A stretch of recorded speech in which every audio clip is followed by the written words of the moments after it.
Il m'a rien fait. Ça m'a pas fait grand-chose. Il m'a pris 60 euros. On entend souvent ce genre de phrase à propos de la dernière personne que l'on est allé voir pour nous soulager de nos différents maux, du dernier thérapeute que l'on est allé consulter, l'homéopathe, l'ostéopathe, l'éthiopathe, le chiropracteur, le kinésiologue, peu importe. Toutes ces phrases partent d'un constat erroné, c'est l'autre qui me guérit. Une erreur fondamentale d'orientation. Ça, c'est le modèle médical. La guérison vient de l'extérieur. Le modèle naturel fonctionne différemment. Personne ne guérit personne. Je vais approfondir le sujet. Je suis Patrice Mahut, j'accompagne les personnes en souffrance psychologique, émotionnelle, existentielle à se libérer de leurs différents blocages et enfermements et à retrouver un sentiment de présence et de connexion avec elles-mêmes, avec les autres et avec la vie. Et je le fais dans une approche globale, c'est-à-dire prenant en compte nos différentes dimensions qui nous constituent, et nous aurons l'occasion d'en reparler. Je vous le disais il y a un instant, personne ne soigne personne. Le thérapeute collabore avec le corps. Par exemple, il remet du mouvement, ça c'est l'ostéopathe. Il recherche le meilleur remède, la meilleure information qui va résonner avec ce dont vous souffrez. Ça, c'est l'homéopathe. Il vous aide à libérer les émotions bloquées et à réharmoniser les énergies. Ça, c'est le kinésiologue. Il vous donne les meilleurs remèdes. Ça, c'est le naturopathe. Mais ensuite, c'est votre corps qui s'autorégule vers la guérison ou pas. Et là, ça dépend avant tout, ça dépend avant tout de vous. C'est-à-dire, alors pas du petit jeu, pas de la volonté qui, elle, veut guérir. Non, pas de cette dimension en vous, mais de votre degré de conscience, de votre degré d'implication, par exemple, déjà avant tout, de votre degré d'implication dans le soin et dans la guérison, de votre degré de préparation, par exemple. Une séance, éventuellement, ça se prépare. Qu'est-ce que j'y amène ? Qu'est-ce que je vais lâcher ? Qu'est-ce que je vais exprimer ? Qu'est-ce que je vais dire de moi ? Comment je vais oser me mettre à nu pendant la séance ? Comment je vais faire confiance au thérapeute ? Donc cette guérison va dépendre de notre degré de préparation, de lâcher prise, d'ouverture, de notre écoute et de notre attention également à ce qui est dit, au message que le thérapeute peut nous délivrer pendant la séance. Notre guérison va dépendre aussi des actes éventuels que l'on sera amené à poser à la suite du soin ou pas. Par exemple, si vous allez voir un naturopathe, cela peut consister à modifier votre alimentation par la suite, à modifier certaines choses. Dans un autre domaine, cela peut consister à revoir vos relations, à vous affirmer davantage, à poser davantage vos limites dans une relation qui ne vous convient plus, à exprimer quelque chose qui n'a jamais été exprimé et que vous gardez pour vous, à faire le deuil de quelque chose, par exemple. Voilà, ça, ce sont tous des actes que vous pouvez être amené à poser, à être invité à poser à la suite d'un soin, et qui vont dépendre, non pas de la personne que vous êtes allé voir, mais de vous, est-ce que je vais vers ça ? Est-ce que je fais un pas vers ça à la suite ? La guérison, je le disais, va aussi dépendre de là où vous en êtes, c'est-à-dire de votre degré de conscience. De là où en est la conscience, en ce moment, actuellement. Ça va aussi dépendre de votre... Nous allons en reparler. Ça va aussi dépendre de votre capacité à lâcher la culpabilité et à prendre au contraire la responsabilité de ce que vous vivez, de ce que vous traversez, de ce que vous expérimentez, une épreuve, une maladie, une période difficile. Est-ce que je vais me situer en victime des autres, victime de la vie, ou est-ce que je vais prendre ce qu'on appelle la responsabilité de ça, c'est-à-dire je décide d'en faire quelque chose. Je prends ça comme ouais, comme quelque chose qui m'est destiné pour aller vers autre chose. Il y a toujours quelque chose à intégrer dans ce que vous expérimentez. Et pas uniquement au sens intellectuel. Pas, comme on le voit très souvent, dans le sens où je recherche à comprendre pourquoi je vis ça. Non. Dans le sens de ce que cela vient m'apprendre, m'inviter à dépasser. Dans le sens de quel message cela doit venir me faire, quel message je dois intégrer pour passer à autre chose, pour changer, pour me transformer. Qu'est-ce que je dois lâcher? Qu'est-ce que je dois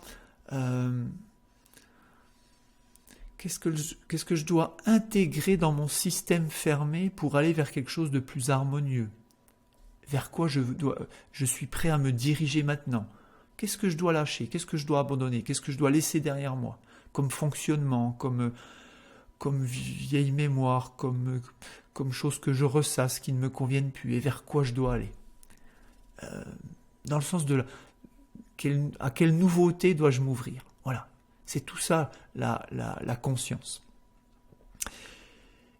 Il y a une confusion fondamentale, et on l'a fait tous, c'est que l'on veut guérir tout de suite, maintenant, et à faible coût. Et c'est-à-dire que l'on veut que l'on nous prenne en charge, que l'on nous débarrasse de ce dont on souffre, d'un symptôme, d'une maladie, et alors que peut-être ce symptôme, cette maladie n'est peut-être que le reflet d'un fonctionnement qui est en moi. C'est-à-dire que il y a un fonctionnement. Ma maladie, mon symptôme n'est peut-être que, oui, ne vient peut-être que refléter. Et je ne dois à ce moment-là pas m'attaquer au reflet, ce qui servira à rien, mais je dois m'intéresser, regarder ce que je dois intégrer dans ce qui est à la source du reflet. Ce fonctionnement, cette chose à lâcher, etc. Prenons un exemple. On voit beaucoup de personnes qui viennent pour des maux de dos. J'ai mal au dos, j'en peux plus, je peux plus faire ça, etc. Ces personnes veulent qu'on les soulage tout de suite d'une douleur, d'une gêne, pour pouvoir tout de suite après retrouver un fonctionnement qu'elles ont depuis toujours. Alors que peut-être, derrière ce mal de dos, peut-être que ce mal de dos n'est que le reflet de « j'en fais trop », de « je n'arrive pas à dire non, je suis là pour tout le monde, je me plie en quatre, je suis dans une quête de reconnaissance et comme je veux qu'on m'admire, qu'on m'apprécie, du coup j'en fais toujours plus.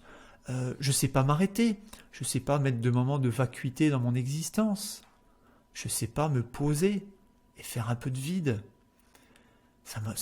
Non, j'aime pas ça. Donc je suis toujours en activité. Peut-être que le mal de dos n'est que le reflet d'un de ces différents fonctionnements. Ça ne sert à rien d'aller soigner, d'aller faire disparaître le mal de dos. Ce qu'il y a à comprendre, c'est qu'est-ce qui est à l'origine de ça et qu'est-ce que je dois lâcher comme fonctionnement. Vers quoi qu'est-ce que je dois mettre à la place? Vers quoi je dois me diriger à la place de ce fonctionnement qui n'est plus harmonieux pour moi? Voilà un exemple très, très concret. Et on dit, en yoga, on dit par exemple que lorsque l'élève est prêt, le maître paraît. J'ai envie de dire que lorsqu'on est prêt à adopter la bonne intention, la bonne démarche, lorsqu'on est prêt à aller dans cette approche-là, on va peut-être trouver le bon praticien. La vie va nous mettre sur notre route le bon praticien. Lorsqu'on est prêt à prendre la responsabilité de ce qui nous embête, de notre symptôme, de notre maladie.